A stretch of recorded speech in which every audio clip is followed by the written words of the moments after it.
Hi friends. Hello అందరికి నమస్కారం. Welcome to our channel Prasumohan వంటిల్లు. ఇంకా ఇవాళ అయితే గన ఒక మంచి స్వీట్ రెసిపీతో అయితే మీ ముందుకు వచ్చేసాను. స్వీట్ చూస్తే మీకే అర్థమైపోతుంది కదా, ఏదో గులాబ్ జామ్ లాగే ఉందనుకుంటున్నారు. సో ఇవి నేను కొంచెం డిఫరెంట్గా మలై గులాబ్ జామ్ అయితే ప్రిపేర్ చేశాననమాట. నా ఓన్గా ఎలా వస్తుంది ఏంటి అనేసి.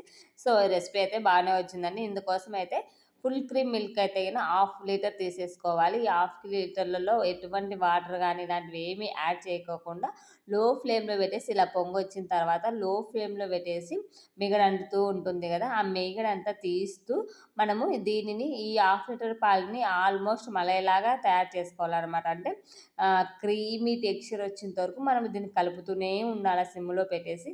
అంటే ఒక 10 మినిట్స్కి ఒకసారి కలిపితే సరిపోతుందండి. ఈ విధంగా మీగడ అనేది పైన కడుతూ ఉంటుంది కదా, ఆ మీగడంతా తీస్తూ పాలల్లో వేసేసి లో స్లిమ్, మనకి ఎక్కువ టైం పట్టేది అంటే గిన ఈ పాలు ఉడకడానికి మాత్రమే. మిగతా ప్రాసెస్ అంతా ఈజీగా తొందరగా అయిపోతుంది.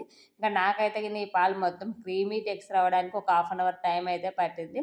చాలా అంటే చాలా బాగా వచ్చిందండి స్వీట్ అయితే గిన. ఆ మలై కోవా ఇలా ఉంటుంది, ఆ ఫ్లేవర్లో ఉండింది కాబట్టి పిల్లలు పెద్దలు ఎవ్వరైనా ఎంజాయ్ చేస్తారు. ఒక్కసారి గులాబ్ జామ్ బదులు ఒక్కసారి ఇది ట్రై చేయండి, చాలా బాగుంటుంది. ఇంకా చూసారు కదా, ఈ విధంగా హాఫ్ లీటర్ పాలు క్రీమీ టెక్స్చర్ వచ్చేంత వరకు ఈ విధంగా అయితే కనుక మనం ప్రిపేర్ చేసేసుకోవాలి. మలై అనేది అసలు ఆ ఫ్లేవర్ కానీ ఇది పాలు ఉడికేటప్పుడు ఫ్లేవర్ వస్తుంది, చాలా అంటే చాలా బాగా వస్తుందండి.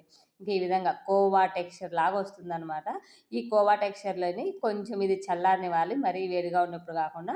చల్లార్చిన తర్వాత ఇందులోకి కాస్తంత మైదా పిండి, కాస్త గోధుమ పిండి, లేదు అనుకుంటే ఒట్టి మైదా అయినా యాడ్ చేసుకోవచ్చు. నేను 2 అయితే కలిపి యాడ్ చేసేసాను.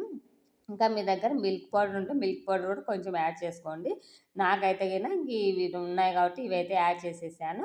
ఇంక ఈ మైదాను గోధుమ పిండి కొంచెం కొంచెంగా వేసి మంచిగా మిక్స్ చేసేసుకోవాలి.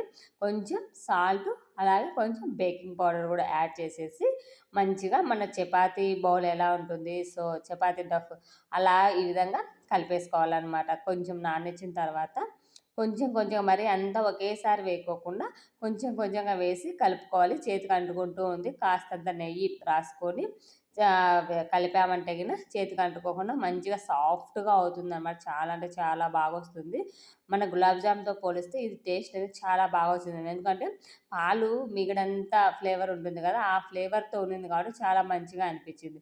ఇంక ఈ పిండి ముద్దలా కలిపేసి పక్కన పెట్టేసుకున్న తర్వాత ఒక గిన్నె తీసుకొని ఒక కప్పు పంచదార, వాటర్ వేసి ఇంకా షుగర్ సిరప్ మామూలుగా మనం గులాబ్ జామ్కి ఎలా చేసుకుంటాం సేమ్ అదే ప్రాసెస్ అండి.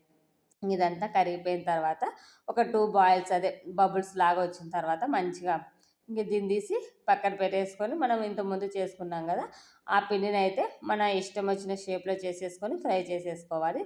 ఇంకా ఇది ఇలా 2 బాయిల్స్ వచ్చిన తర్వాత తీసి పక్కన పెట్టేసుకొని డీప్ ఫ్రైకి అయితే నేను ఇక్కడ ఆయిల్ అయితే వేస్తున్నాను అనమాట. మరి ఆయిల్ ఎక్కువ ఓవర్ హీట్గా కాకుండా మీడియంలో పెట్టేసుకొని చేసుకోండి. ఇదైతే కనుక ఇంక ఇది ఆయిల్ ఫ్రై అయ్యే లోపల ఇంక ఈ విధంగా మనకు నచ్చిన షేప్లో అయితే కనుక చేసేసుకోవచ్చు. నేనైతే కనుక కాజా ఎలా ఉంటుంది, మడత కాజా, కాజాలు ఉంటాయి కదా, సో ఆ షేప్లో అయితే కనుక ప్రిపేర్ చేశాను అనమాట. ఇట్లా వీడియోలో చూపించిన విధంగా అయితే నేను చేశాను. ఇంకా అన్నిటినీ ఈ విధంగా సమంగా బౌల్స్ చేసేసి మరీ ఎక్కువ కొంచెం తక్కువ కాకుండా సమంగా అయితే ఈ విధంగా చేసుకున్నాను.